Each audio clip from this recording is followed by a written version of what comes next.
Good afternoon, everybody. It is Hit and Hustle from IRSportsDaily.com. I am your host, Greg Flamong, and with me, as always, is Jamie Ueyama, Jamie University. Jamie, I feel like I haven't talked to you in so long. We didn't do the post game because I was in South Bend.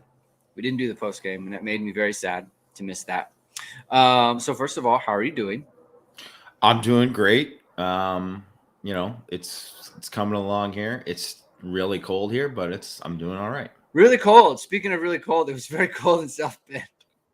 Oh boy, it was cold, and everyone liked it. Oh, LA boy, can you handle this? I'm like, listen, the wind chill is 4. No one can handle this. Okay, everyone is cold. All right. Sometimes cold is just cold, and that's okay. It's okay to say something is cold and uncomfortable. So that's how I feel about it. It sounds like you're fully on the mend, and that's good because last week you weren't feeling very well. So I'm happy to hear that you're feeling better there. And thank you everyone for tuning in so far.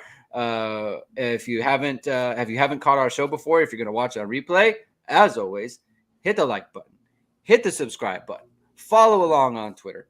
I am at Greg2126. Jamie is at Jamie Ueyama _ I think it is. Is that what it is? Just at Jamie Ueyama. There we go. At go. Jamie Ueyama, right there, Jamie University. And you're going to want to check him out. He does a lot of the good tweets. I think we both do a lot of the good tweets. And you're going to want to follow our stuff at IRSportsDaily.com. All right. Everyone's going to want to do that. And Jamie, we were going to do a Kenny Minchy update yesterday. We talked about it. We were going to talk about what we had heard from Christian. And we're not going to do an update because we have all the updated information. Kenny Minchy, 4-star quarterback out of Tennessee, same high school as Golden Tate, has committed to Notre Dame. He visited officially over the weekend.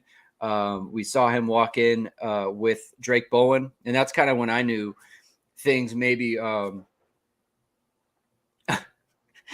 Tim Jones. Okay. Scott, you got it. I mean, fan's a fan.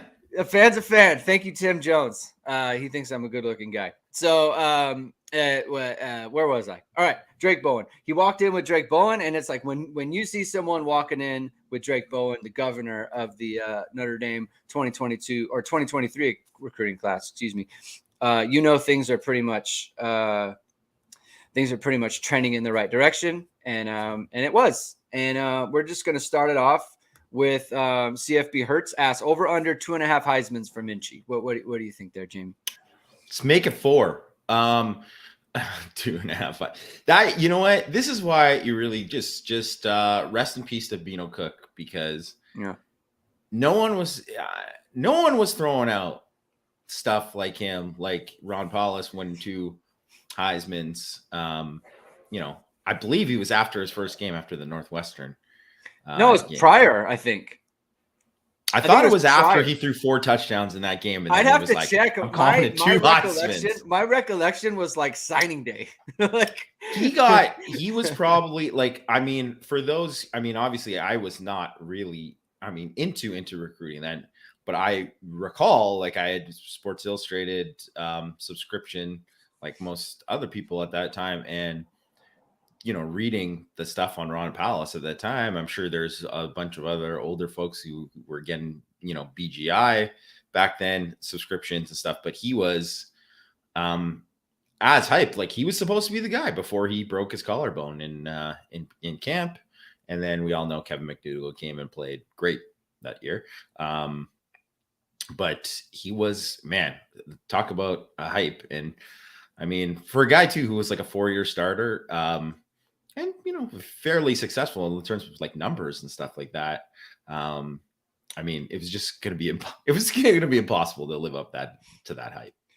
It is tough. It's tough. It is not an easy thing when someone says you're going to win multiple Heisman trophies. But I'm going to take the under on Minchy. It's going to be 2. He's going to win 2 Heismans for Notre Dame. Well, I think the 2. Yeah. I think too. What's crazy about it is you look at now, because there's younger guys win it now earlier than they have before. Like Manziel won it when he was a redshirt freshman. Tebow won it, as a sophomore. Bryce Young won it as a sophomore. Yeah. But like, I mean, Bryce Young is still Bryce Young. The guy's awesome, but he's not going to win the Heisman this year. Like, it's really hard to win it, which makes it also like, I mean, I guess even back in the day, like Archie Griffin's the only guy who won too. I think what's, I guess, probably the most likely scenario is the grad transfer next year wins a Heisman. Yeah. Then Buckner Heisman, and then Kenny Minchey, and then Minchey. Buckner straight to NFL, and then Minchey Heisman, and then he's straight to NFL because of his third year. That's probably what's going to happen. Yeah. Then Drew Pine in his final COVID year, he wins the Heisman. Yes. Yeah. Sixth-year senior Drew Pine. Yeah. Just brings it full circle. Yeah. Beats out CJ Carr, who then wins the Heisman after that. But in all seriousness, right? It's a huge pickup for Notre Dame in the recruiting class. They needed a quarterback. Obviously, that was a huge hole in what they were building. I think it probably makes the wide receivers feel pretty good. As well as the running backs. And Jay Lehman says by then Dr. Drew Pine. I think that's probably, I mean, he's graduating this year, so it's probably correct. So doctorate Dr. Drew Pine. He might double grad transfer. Grad to surgeon, brain surgeon Drew Pine. So that's it's a huge pickup, right? A 4-star prospect. And you brought something up that I think is really smart. You brought, I think it was in your 6 thoughts on a Thursday, and I think you brought it up on last week's pod too, is no one really knows about these quarterbacks, right? Like, you take a quarterback, like there have been so many busts in the top 100 in the last however long, right? You just aren't sure what you're going to get from quarterbacks. And so you want as many bites at the apple as you can get, right? Yeah. And for me, the thing about Minchy is this less the ranking and more of just like when you watch him play. We put up his highlights in the last one. I recommend people go back and watch the last hit. And also when we talk about Kenny Minchey, when it was learned that he was going to, he was going to visit Notre Dame, and he had, decommitted from Pitt. And obviously the vibes were very good at that point. You go back and look at the throws that he can make and the things that he can do. And that's the thing that gets me excited. It's like very good decision maker with the ball, accurate player. Right. He was the most accurate at the Elite 11, good on the RPO game, can throw off platform. In terms of like, he doesn't have to have his feet set. Right. He can be accurate when his feet aren't completely set and he sees the opening and he can just hit the opening without having to get his whole body, kind of set up to make the throw. And that's the thing that I'm excited about. Not a great athlete in terms of like, he's going to be a great runner or anything like that. But it does have good size. Not a Caleb Williams. Not a Caleb Williams. Just a slightly less. But you compared him to Mac Jones, who won a Heisman Trophy, right? So, no. Did he win the Heisman, or was it Devontae Smith? I forget. It was Devontae Smith, but he was a finalist. Yes, he was a finalist. I would be totally fine if everyone would be fine. Yeah, if he finished third in the Heisman race, I think people would be. And Tobias Merriweather wins it. That's so many Heismans going to Notre Dame football players on this pod so far. Like, I think we have 8, and we're only 10 minutes in. That's great. But great let me just expand on why I said Mac Jones. Okay. And one, I think Minchey. First of all, Mac Jones is a better athlete than probably people give him credit for. Like, can run a little bit, and he did. He did run a little bit when he had to, but he was a pocket guy. He's a guy who won with touch and accuracy, throwing the deep ball at an incredibly rate. And obviously he was like a master RPO decision maker. That's what he was in that offense, right? And whatever, time will tell with Minchey if he can become that kind of decision maker and stuff like that. But just in terms of touch, deep ball accuracy, some of that kind of stuff. Yeah. That's kind of what I see with Minchey. And then also too, I think I'm thinking of a guy who's like a facilitator. And what's interesting, because Christian, spoke to him today. Christian. Yeah, Mr. Christian McCollum. Yes. As Mr. Minchey called him. Yes.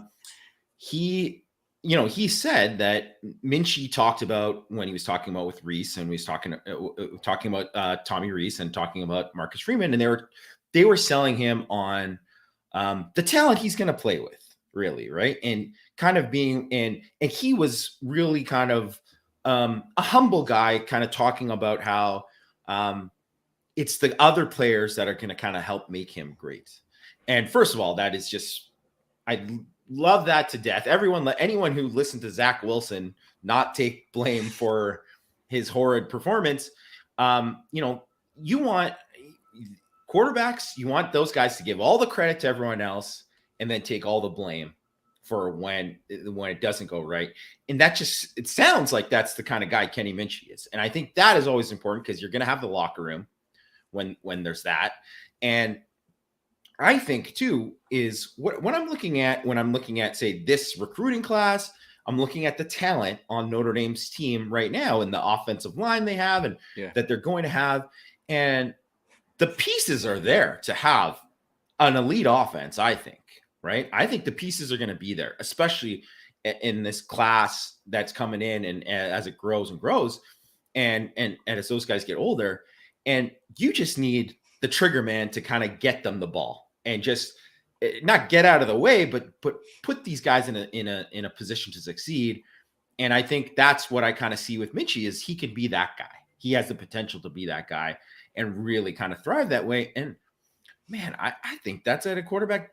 That's really all you can ask for. Maybe you get the one guy who's just so exceptional, this Caleb Williams type guy who's, he can do all that, but then he can also just like do just ridiculous athletic things and escape the pocket and do all these other kind of things in addition to that.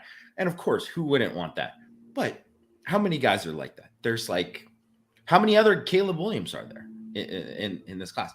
Caleb Williams is like one of one. There might be like, Bryce Young is another outstanding guy at escaping the pocket or whatever, right? But even he's like a little bit different than Williams, right? And Drake May, I would say, is extremely physically talented, but also different. But there's like 5 quarterbacks where their talent level is just like that high above. And like you said earlier, it's really hard to get one of those 5 guys. There's only 5 of them, right? Out of all, and that's just not like in just one recruiting class. That's 5 and out of 4 or 5 recruiting classes, basically, right? Mm-hmm. So you just got to get the guy who can be the person who gets the ball to your playmakers and does these things and becomes that decision maker. And I think Minchey has the potential to do that. So that's why I think Notre Dame fans should be really excited about it. Yeah, and when you think about like the main concern with this Notre Dame, like the offense and what it looks like on like no one's excited to play in this offense. Kenny Minchey was able to look at the film and say, I see where there's opportunities here that I can hit. And then he looks at, Jaden Greathouse and he looks at Braylon James and he looks at Rico Flores and Dylan Edwards and Cooper Flanagan and, Jeremiah Love and Jaden Lamar. And you look at those guys and you say, hey, and then you look at, Lorenzo Styles and Tobias Merriweather and Jaden Thomas and Deion Colsey and the tight ends that Notre Dame has with Holden Stays and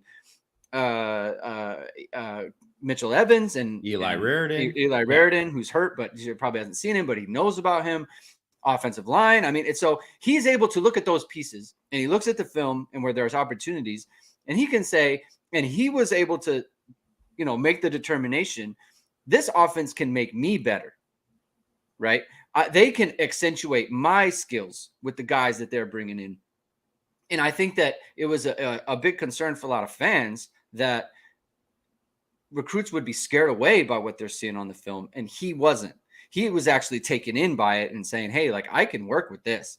I can work with these guys and I can work with this offense because there's opportunities that aren't being hit for reasons that we've gone over ad nauseum. We don't need to do it in this space, but he was able to project himself into it and saw a future there. And I think that speaks to, their ability to kind of recruit and to put their vision out for a player to grab onto. So I think that's like super important, obviously. And, it feels like, and just in terms of pieces, that this was the piece that they needed to kind of round out the class. Obviously, they're trying to add more players and they're trying to hang on to everybody, which kind of brings us to Peyton Bowen. And Matt, had an update about him. And I feel bad for Matt. When Peyton Bowen went to Oklahoma and there were kind of reports, chatter that I mean, it was public knowledge, right? Like someone from, I think it was Rivals, kind of predicted him to flip to OU. And, I asked Matt like one question about it, and I could tell like he just didn't want to talk about it because it's been so long with him since the summer where it was like, what's going to happen with Peyton Bowen? And it was supposed to end a number of times and it hasn't. And I think on the outside, it's very kind of like, geez, we're still talking about this. But for the player, it's his recruitment, right? Like he can do whatever he wants, and the staff is, handling it, and they're handling it the way that they think is the best way to ultimately end up with the player. I mean, I don't know. Yeah, just the facts, right? Like without going into, Matt's information that he put on the board. He put out an update yesterday, and I suggest if you're a member of Irish Sports Daily, check it out. And if you're not, then you should subscribe because it's really good information. But I mean, what is your read on it, right? Like, is it just let's just wait and see, kind of wait and see what happens on signing day. Hopefully as like backup says right here, like just assume he's leaving, and if he doesn't, yay. Like, is that where you're at with this? I don't know if I'm that far, but I am just wait and see, and I've kind of been like that whole time. Because if he wanted to, he could have shut it. Listen, if as soon as he didn't shut it down, after Clemson, then I knew, I'm like, well, it's just gonna go to signing day, right? And you just have to just assume like anything can happen, right? And I think, okay, first of all, as someone who was like, everyone has the high school girlfriend that they, and it's young love, whatever, blah, blah, and his girlfriend's going there. And it's not like, yeah, that was knowledge that she's going there. It's kind of tough to say to your girlfriend, nah, you know what I mean? Like, nah, I'm probably going to go here, and let's be honest, we're going to break up. Like, no one is ever going to say that to the love of their life at that time or whatever, right? So, I mean, there's a lot of pieces that go into it, and I don't know, like, who knows what's going to happen with Skylex. Obviously, like, all you can do is like wait it out, and you can't say like. The one thing is that anyone who's like, I've just had it, I'm just out on, okay, fine, don't click on the updates. That's fine. I think that's totally fine if you don't want to click on the updates. But first of all, I know, like, I think Mike might have said, like, I'm not even paying attention to it anymore. But it's like, okay, well, guess what? It's good business because people care about it. And they're going to check ISD. They're going to check Irish Illustrated. They're going to check, whatever, right? They're going to check Rivals. They're going to check all these places to kind of to see what's going on. And even when the updates say nothing or whatever, they still want to know, because that's recruiting. And that's just what it is. And like, guess what? Like, you're either going to be, it's either going to happen, where he shuts it down before, and then you just say, okay, that's fine. Then he's in. But then even then, people are still going to worry that maybe something might happen at the last minute. And, that's Cruden. That's Cruden, right? Like, that's Manti Te'o. Nobody knew before it happened, and it just happened, right? And I think, all you can say is that you just hope that it happens, and you hope something, and that he ends up in the class, because he's obviously a great football player. But even if it doesn't happen, they still have a great class. It'll just be a little less great if that's the case. And I'm just, wait and see. I don't think there's anything else you can do much other than that. Yeah. And so this is why it's kind of hard, because we don't know the true specifics of it, right? Like, his girlfriend's going to OU. She's not like, she's as I understand it, she's signed to play soccer there. Or I think she's a soccer player. Yeah. Right. So she's a soccer player, right? So it's like, it's not that she's just a student. It's like they are going to be in the if he was to go, they are going to be in the athletic department together. You know what I mean? Like, that's kind of cool, right? They just is, right? And it's probably hard to just say no to that for like as a final thing. The other part is it's in Oklahoma's best interest to put out that they think it's going to flip. They think it's going to happen because they want Notre Dame to react to that. They want them to kind of hound him and push him and kind of try to pressure him and make it seem like it's an inevitable thing. Like it is in their best interest. I don't know what they're doing, but I'm saying not just that, they want the traffic. These places want the traffic. They want They want people to check in to look. Peyton Bowen update. Oh, he's gonna flip. It is in the staff's best interest to have Notre Dame thinking that this is an inevitability, right? And to kind of pressure him, right? Like how many people have said like Notre Dame needs to just drop it, right? That would be great. The dumbest thing of all time. That would be Get out there with those stupid. That would be great. That would be great for I'm Oklahoma. sorry. I know there might be some people who feel that way. Yeah, Oklahoma would love that. It's like, give me a break. All these things. It's like if it's all these people who are like, man, I'm glad Keon Keeley. Like, you want to take it? It's like if Keon Keeley said he wanted to come back to the class, come on in. Yeah, like that's you gonna turn away great players? Like, what do these people want? These people want Notre Dame to win a national championship, right? Well, it's a lot easier if you have Peyton Bowen. It's a lot easier if you have Keon Keeley. So I'm sorry. Yeah, there's some drama with it or whatever. I mean, there's a lot of drama with a lot of these guys Stephon Tuitt, there was a lot of drama with him. Guess what? The guy's loved by Notre Dame fans now, right? Like, There's a lot of drama with a ton of these kids. I mean, Kenny Minchy, guy just turned his back on Pitt. People are celebrating. Like, he's part of the thing. It's like, I mean, Notre Dame gets their share too. They just, it just becomes personal if a guy is committed to the school that you root for, and that's what it comes down to. Right. But like, I'm many years removed from caring about like how like getting so into it. Like I'm, if he just said tomorrow and all of a sudden he flipped to Oklahoma, I'd be like, that sucks.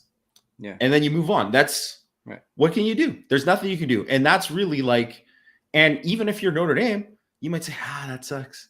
But then you say, well, guess what? We're still going to go down there and do the home visit. Maybe you flip them again. That's what happened with Stephon Tuitt, right? So you just never know. You just never know. And you just got to keep fighting. And then hopefully whatever. And then we also don't know as we haven't heard, and I don't think there's going to be any like top secret guys that are out there that's going to be like some big name guy. I doubt it. But like, I also like, I wouldn't be shocked if some guy kind of came out of nowhere and that happened for Notre Dame, because it just kind of happens sometimes. Yeah. You don't know. I mean, look, Kenny Minchy came out of nowhere, right? It was, no one knew. And then it was like the day before he committed, it was like, hey, something's up, you know? And I think Notre Dame did a very good job of kind of keeping that under wraps, obviously. Like they had obviously been working on this for a long time. And they kept it under wraps, and they did a good job there. So I think the most important part of what Matt kind of said yesterday is like Peyton Bowen is still committed to Notre Dame. And I know a lot of people have compared this to Marion Walker. Like, just from what I know, I don't think his parents and just, I think, his mom has given a lot of interviews to ISD. So kind of just what we know of that situation and the things she said to Matt that he's put out on the site. Like, if he knew he was going to go Oklahoma and was just stringing around, I don't think she would let him jerk around Notre Dame like that. That's just my opinion. No, I don't. It just doesn't seem like that would happen. If he knew for real that he was going to flip, then she would say, hey, you need to tell Notre Dame, like, do it the right way. So that's how I feel about it, but we'll see, right? There's more to it. I don't think it's over. I think Notre Dame is pretty much kind of where they were prior to this weekend. And we'll just have to see. Right. And I got to say, like, it really helps that Notre Dame has completely turned it around. It's not even that you need to sell him on a bad product. Like, it's been a good product. And frankly, if I was him, like, I'd be pretty excited to play in this defense, because you're looking at the plays that Xavier Watts is making. You look at the plays that Brandon Joseph has made, and the way they use their safeties and the way they mix coverages and what he can do. to accentuate his skill set. Like I would be very excited to play in this defense if I was him. So that's that. And before we get off into the kind of the BC space, and get into like the Notre Dame football team, I do want to touch on this from CFP Hertz. I want to believe the insider sources who think Minchy is a top 3-4 quarterback this cycle, but he was the 7th, 8th guy we offered. Thoughts on why we waited so long if we think that highly of him? I haven't seen anybody who said he's like a top 3 to 4 guy. Maybe there are some people out there who said that. I think I would probably put him in like the 6 to 10 range in terms of the thing, which I think is still, I mean, that's still a good, I mean, he's still like a 4-star quarterback, guy with a high ceiling. Yeah. But I don't think, I would say there's a drop between him and like the top 5 guys, I would say, in my opinion, in this class. I think, I think one of the things that he didn't get the hype. Well, one, when he was already committed to another school, so that's part of it. So he's committed to another school. 2, he got hurt during his senior year, so he's missed most of the year. So I think that's like one of the pieces of it, because I wrote when he got offered, because he was a guy who did really kind of up this stock when he went to the Elite 11, and I think he finished like top 5 at the Elite 11 in their rankings. Not that that means anything, really in the long run, because I saw Kevin mention Deshaun Kaiser there. Deshaun Kaiser went to the Elite 11 and was like, I think ranked the 2nd worst quarterback there, and ended up being a lot better than guys like Brandon Wimbush and Malik Zaire, who did way better at Elite 11, right? So it's like, you never kind of know what it would be like at his camp. But I do think Minchy, just based off his film and some of the stuff that he did there, he was a guy who had a chance to move up, but then he got hurt, so he didn't really move up. So he didn't kind of have that kind of like late buzz that I think he could have had to maybe be the CJ Stroud or Jackson Dart of this class, a kind of Devin Brown type guy who kind of built up, and then all of a sudden he's like a top 100 guy, right? So, but I do believe he's going to our All-American game. Yeah. So he'll get a chance to kind of go and impress there, and show some things there. But I mean, it's hard for guys to kind of just make massive leaps up. You really have to kind of like show out with, in terms of like, you're just that much physically better than everybody else when in those kind of settings. And I don't know if Minchey's going to do that, but I think just regardless of that, whatever, he's always, he's been a guy that, you had your guy who you thought was like the guy that you went on was Dante Moore, right? And that was the guy you thought you were going to get. He was your top guy. And then after that, because you kind of went all in there, and then the other guys who were kind of lumped in there, you would miss the boat on those other guys because of that. And you weren't really going to be able to get back in with any of those guys. I think out of the guys that were left, I thought Minchy was like, either 1 or 2 of the top guys left that they could like potentially flip or get in there. So I think they did outstanding to get him in the class. Yeah. And look, it's in 2020, right? They went all in on Will Shipley, didn't get him. Ended up with Logan Diggs. And then Audric Estime, who I don't think anyone knew his name. It was pretty good. I don't think anyone knew his name till like November.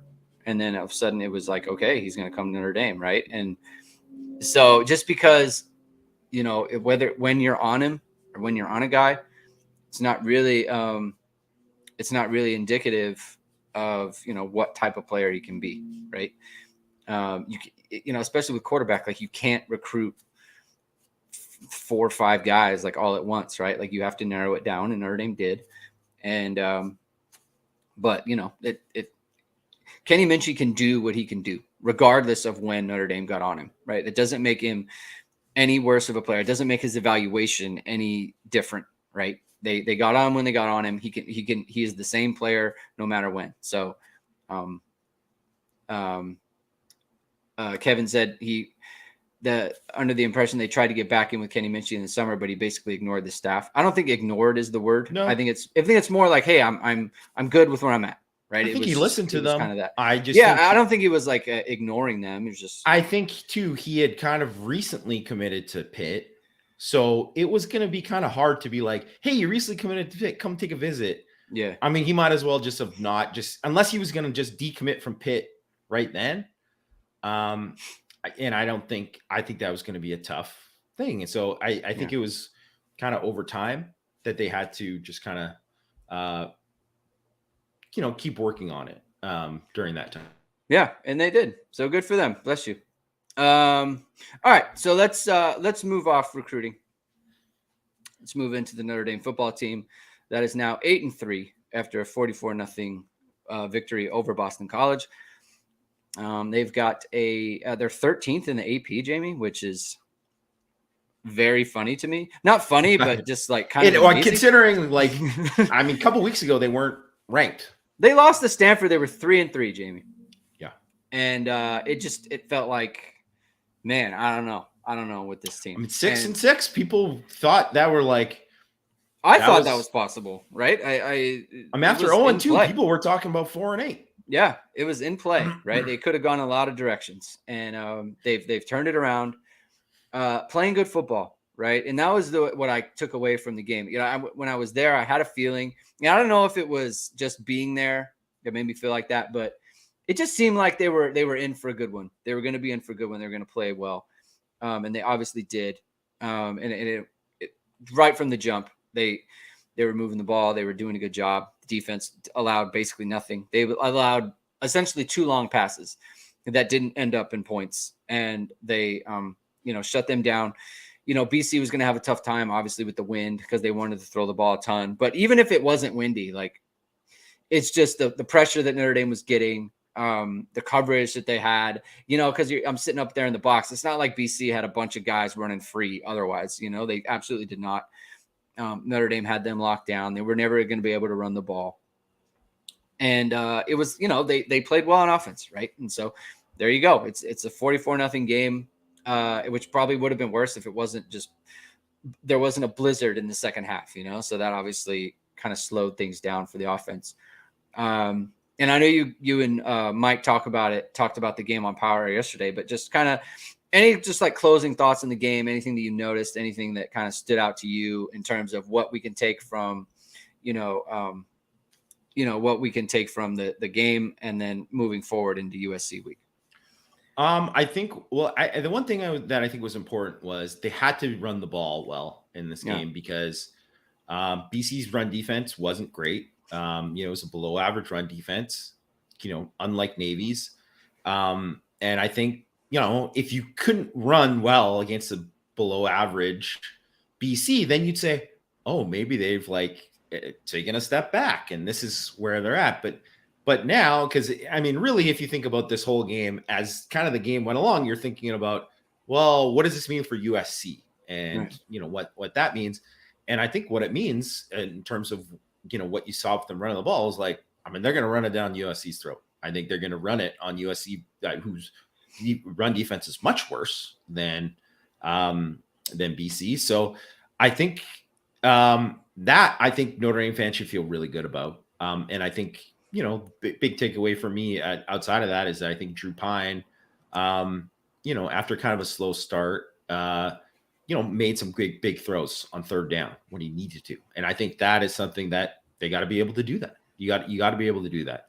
And I think defensively, I knew they were going to dominate the game. So that wasn't a surprise to me. I knew Moorhead wasn't going to throw for 300 and all that. I knew that Zay Flowers was going to get a play or two. I knew that was going to happen, but I just, but I think, when you walk out of the game and Ben Morrison is just still just balling out like crazy. And in general, the defense kind of just was dominant. I think it's the right kind of confidence builder heading into USC when you're going to have to play a really legitimately great offense.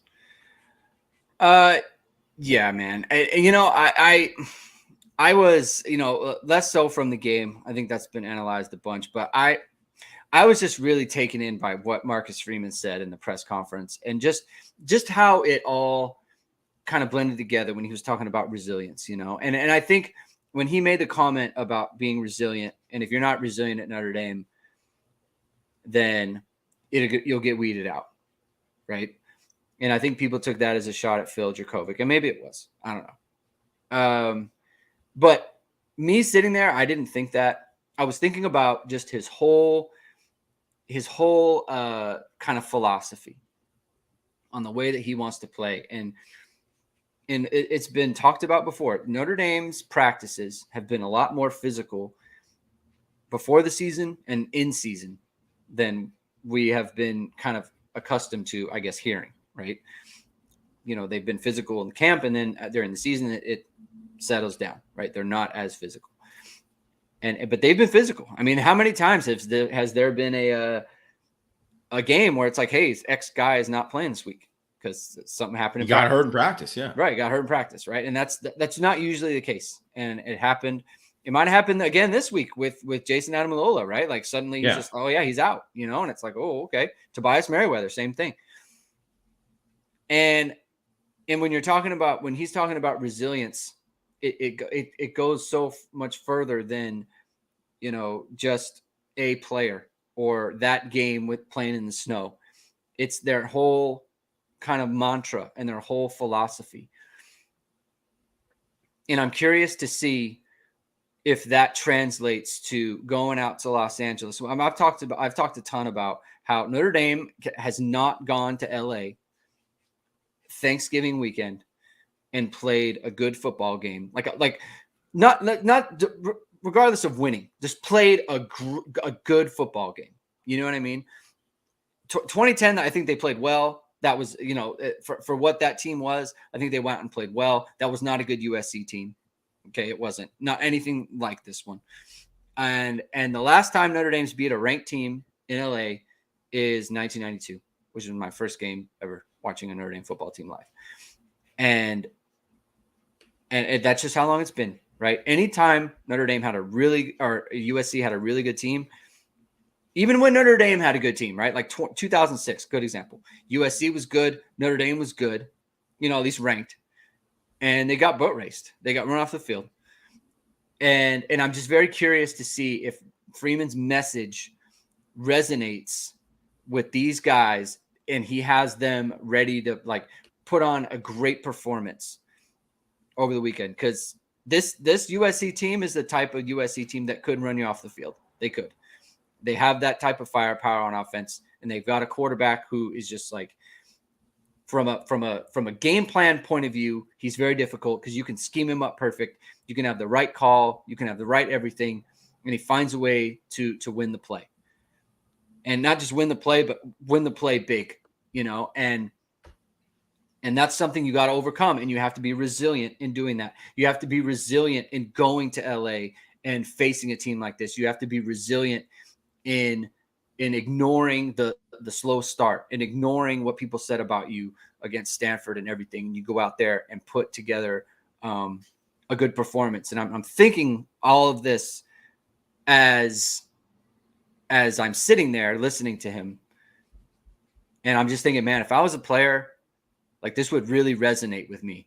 And I'm just wondering if you kind of feel that too, that it all is kind of coming together with the message and the way the team is playing and the way they have played over the last, 5 games. I think it definitely has. And I think one of those things too is that I look at the way they played in that Clemson game and how that was treated as it was treated as a big game, but it was also treated as we expect to go. I mean, we expect to dominate them. Yeah. And then they did, you know what I mean? So I think that kind of mentality is different than kind of what probably Notre Dame has had coming into even those, when they were the better team and won some of those games on the road at USC. I don't know if Notre Dame ever had the thought that they're going to dominate any of those games. really, right? And I think, and I also too think there's just much more lean in to the fact that like we're going to be the more physical team. We're going to do all these. That's just more part of the DNA of this team and more part of the DNA of, like you mentioned, under Freeman. Mm-hmm. So I think that helps because that's really the only way they're going to beat USC. And the one thing I'll say about this USC team is that, and as I was thinking about this USC team today, is that this USC team isn't really like any of those really great USC teams. That were from the Pete Carroll era, because those Pete Carroll era teams were complete teams. Mm-hmm. Like they had dudes on defense. For all the Heismans, they got on offense and the great quarterbacks and all the super talented receivers and first round picks and high in the stacked running backs with Bush and Lendell White and whoever. And they just so many 5 stars upon 5 stars on offense and how talented they were there and how explosive they were, right? With like, whether it was Sark or Kiffin or Norm Chow or whoever calling the plays, they just were pumping out these things. People forget that the defenses they had were nasty. Like they had awesome players on defense, like all across the board at all 3 levels. And this defense is not nasty, like nasty in the other way. Like it's not a good defense. Like a couple guys who are dudes, right? But that's it. That's it. I mean, opportunistic, right? Like just the turnovers. Without the turnovers, they would be. And the other thing is, though, is those turnovers is like, how many times do you expect Notre Dame to throw the ball in this game? True. Yeah. So it's like their thing they do best is pick off the football, right? Is like they intercept the football. They do all these things. And, the things that they do best is rush the passer and, make opportunistic plays in coverage.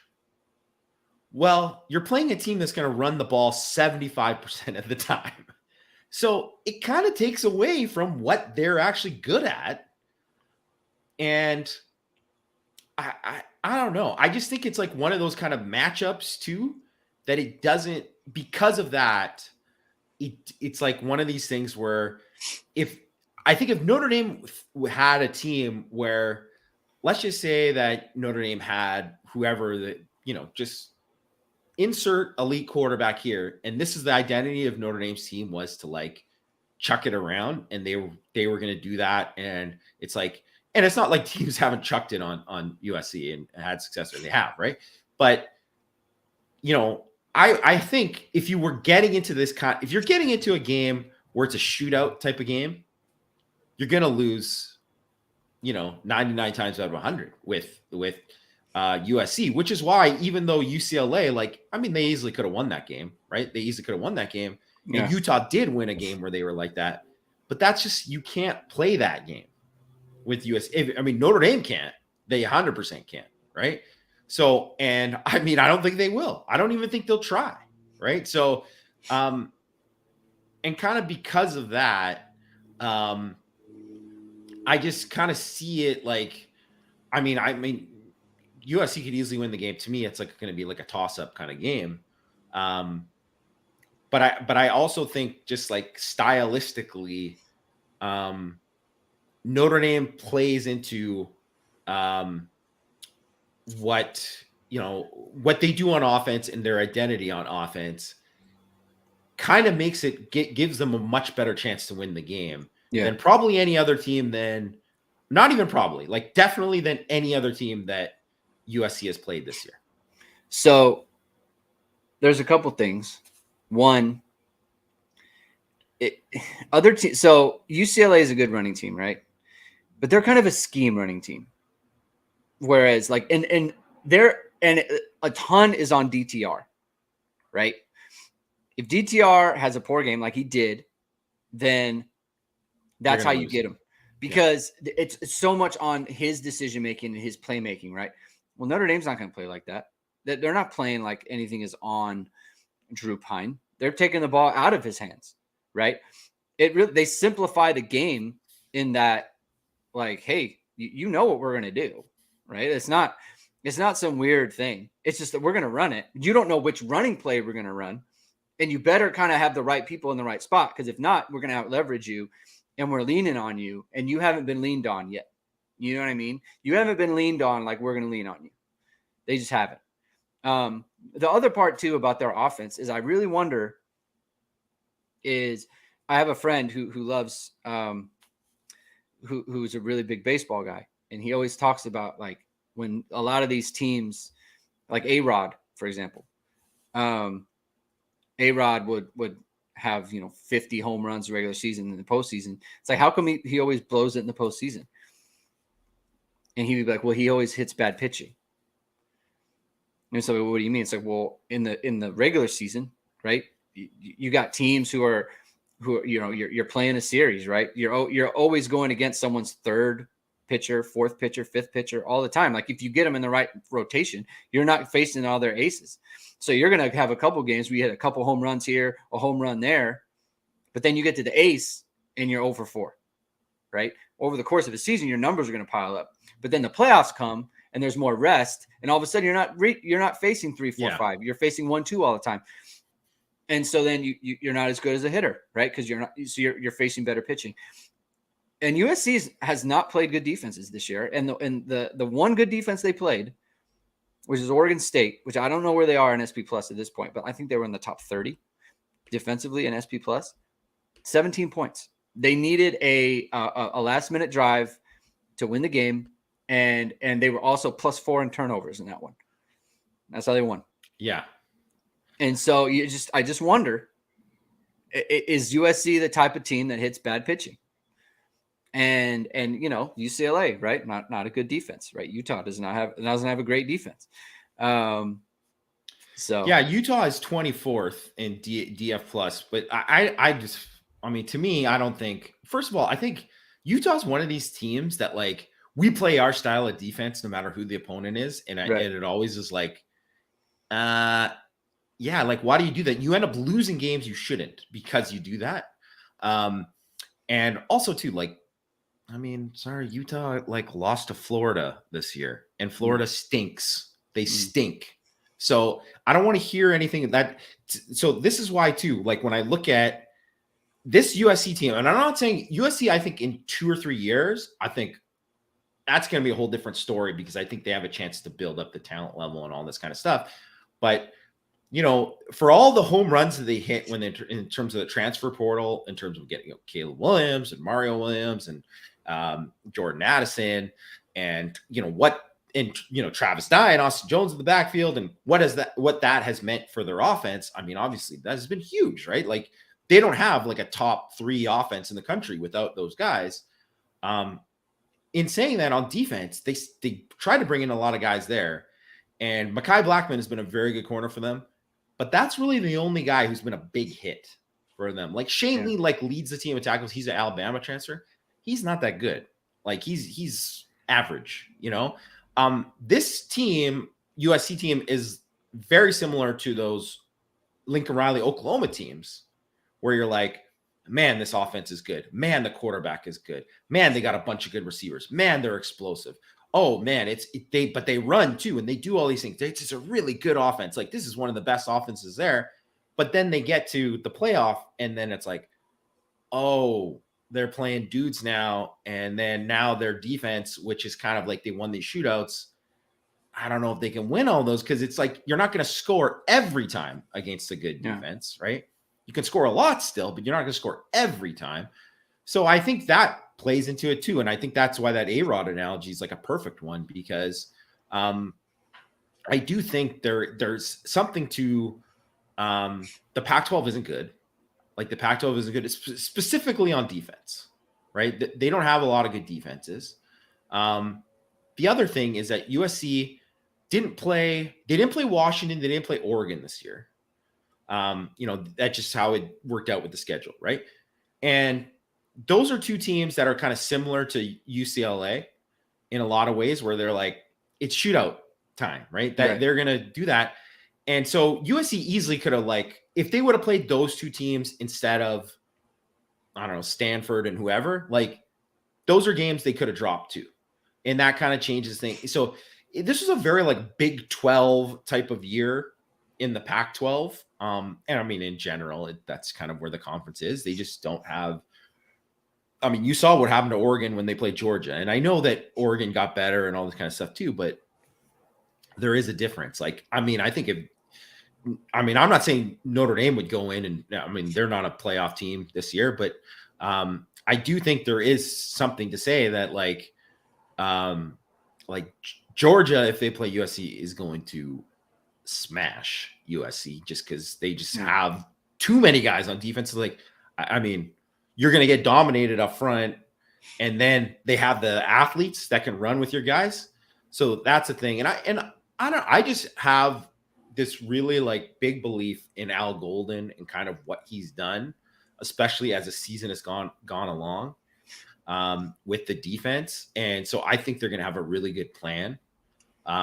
Okay, so this kind of gets into a question that Westwood Manor Films. I'm going to put it up because he had it sounds like you're about to answer it. So I wanted to kind of put up his question, or their question, I should say, and kind of get your thoughts. Like, what do you attribute it to? The growth, right? Like, how do you? Because clearly, right? Like, all of a sudden, you have a ton of guys who are playing above or at the point where it's like, yeah, they're playing really well, and that wasn't the case, earlier in the year. Like, what do you attribute that to? Well, I attribute it to me writing a Film Don't Lie piece and then him just no. But it is kind of funny though that after I did, and the one that I was talking about where we talked about with all the simulated pressures and stuff like that. After that, they were like started to be like way more aggressive on third down, and I was like, did he read this? No, he did. I mean, of course he did not, but it was a kind of a turning point. They started to be like a lot more aggressive. And attack more and attack protections more. And they became like, so I think on third down, they got off the field way more. They were like 70th on third down the first 6 games of the season. And then in the last 5 games, they're like 27.9%, which is like top 5 in the country. So they've become way better on third down. And they've been way better with like, they do way more stuff schematically with some of the pressures and some of the stuff they're doing and how they're attacking protections and stuff too. And certainly like some of it is like playing a young quarterback and they're kind of like going and attacking and doing that too. But then I think a lot of it is just development of players and guys getting better as the season has gone along, and which is kind of typical. I think, like that and the offense has gotten better too. Yeah. And they've controlled things more. So then there's less pressure on the defense to do that. So then I think it's kind of a little bit complimentary. So I think that has gone along with it. But like, you'd be crazy if you didn't say like Benjamin Morrison taking a leap hasn't had a big thing. But like JD Bertrand is playing at a really high level right now. Maris Leofau was like beginning of the season. I thought, I'm like, man, this guy could easily get benched. And I think he's played light years better in the last like 3 or 4 weeks than he has lately. And I think so that's part of it. And I think that certainly has something to do with it. Guys just getting better. And then I think Golden doing a better job. And I just think too, like, I think if you look at most of these games too, I'm like, wow, Al Golden really had like a good plan in just about all of these games, right? Where they're like aggressive when they need to be. And I think they've become a lot more aggressive on early downs and all that kind of things too. And I think one of the other things too is that, that Oregon State game, and I'm going to mention it because I'm going to post the USC scouting report on ISD later. One thing Oregon State did that no one really else did is they blitzed USC a ton, like 40% of Caleb Williams dropbacks. Why didn't these other teams do this? I mean, I know there's a risk in it because you don't want to, and you have all these guys on the outside and you're like, man, we don't have anybody who can cover Addison 101 or this. And there's all these kind of things. And certainly there's like some of that goes along with it. But I think it was like a recipe. Like Caleb Williams was not good in that game when they blitzed and what they did to kind of attack him. And they didn't give up the big plays in that game. They had the longest reception was 22 yards. And I mean, that's, and I think USC's gotten better, and that's been a part of it. But I think, some of it, I think too, is I don't know if teams had a really good plan against Caleb Williams and Lincoln Riley. And I think Golden, I would be surprised if he didn't have a really good plan. I mean, we said it before, right? Like, this is why you hire Al Golden for these kind of games, right? So the Matt's been putting up a lot of quotes from Marcus Freeman about Al Golden in the chat as well. So I recommend everyone looks at that. Yeah. But that's really good stuff there. Yeah. So that's been, I think you bring in Al Golden for this type of game, right? That's why you bring in a guy with the NFL pedigree, the way they slowed down Pat Mahomes last year in the playoffs. He knows how to scheme, right? He knows how to put something together for a specific game. And that's why I'm kind of like, I'm very bullish on this team right now. And it makes me kind of nervous. Cause usually that it just going out to LA, I just have it in me, right? I'm never comfortable. I think there's a lot of Notre they've experienced, because Notre Dame has gone there too and kind of blown opportunities to do it and played tight. Right. Yeah. That's the thing is like, does that message of resilience, does it actually come through to where it's like they believe like we're going to go out there and we're going to give them like a great game and we are going to give it to them. You know what I mean? I just think that resonates a ton. And I think it just might be the case that Marcus Freeman just knows how to push the button, and he's figured out how to push the button, and the team is trusts him and believes in him, that he's got them ready to go. And I think that might be the case. And I really am just curious to see if it is, because it could be, I mean, for Notre Dame to end the year, I mean, even without it, right? If 8-4, incredible coaching job. And to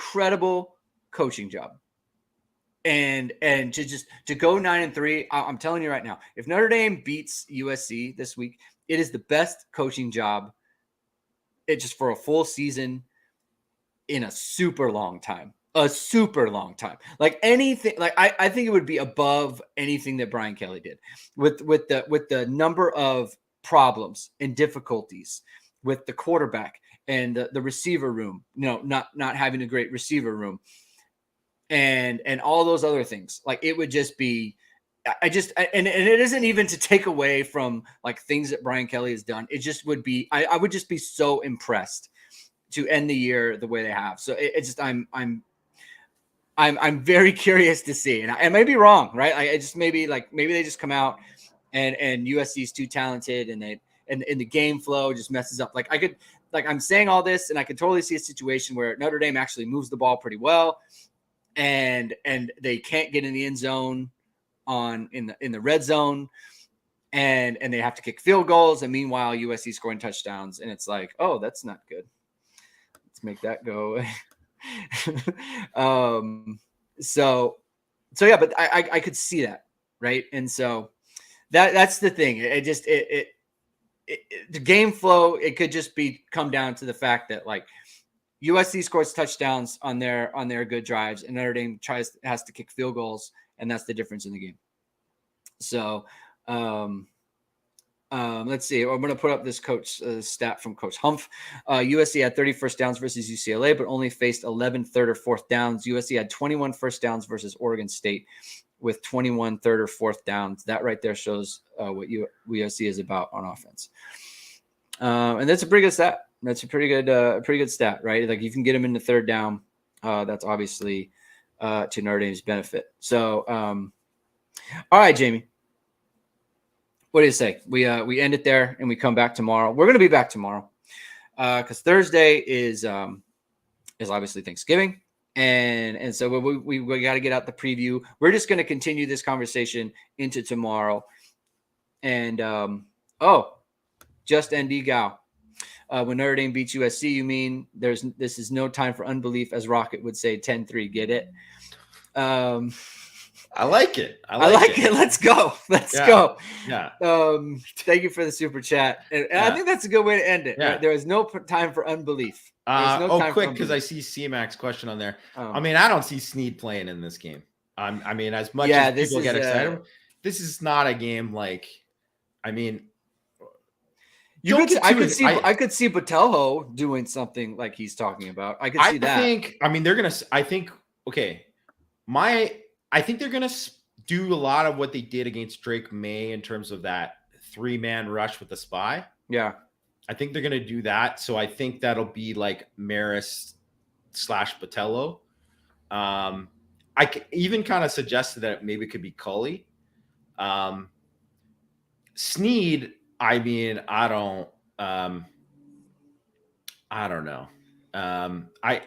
He's not ready for that yet. Like, I mean, as excited as you are for whatever, I mean, he's just I mean, it's garbage time. He's flying around looking like that, looking like $1 million that, like, I think he's going to be exceptional later on, but I just, no, he's not going to play a part in the defense.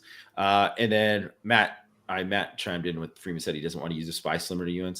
Well, what's he supposed to say, Matt? He's not gonna tip off. Say exactly. We're gonna use a spy, and we're gonna use our robber defense. And I think I'll just say I think they're gonna blitz a lot in this game, and then I'll end it that, and we can talk about it more on tomorrow. Sure. As Joe Bro says, don't forget to like and subscribe. Thanks, Joe Bro. Don't forget to like and subscribe to Pod. If you haven't listened before, you're going to want to listen all the time because we're fun and we have good stuff. So hit the like button, hit the subscribe button, hit the notification bell. We will be back tomorrow. Are we doing regular time tomorrow, Jamie? Yeah, regular time tomorrow. 8:30 Pacific, 11:30 Eastern. We're going to be previewing the game. It's going to be very exciting. I'm getting kind of fired up. I'm getting kind of fired up about it. I'm not going to lie. And so we'll see. So we'll continue this conversation tomorrow. Thank you, everyone, for listening. Thank you, everyone, for watching. Thank you, everyone, for contributing. Thank you, Matt, for chiming in with Marcus Freeman quotes. Really appreciate it. Thank you. And so everyone have a good rest of the day, and we will talk to you tomorrow morning, afternoon.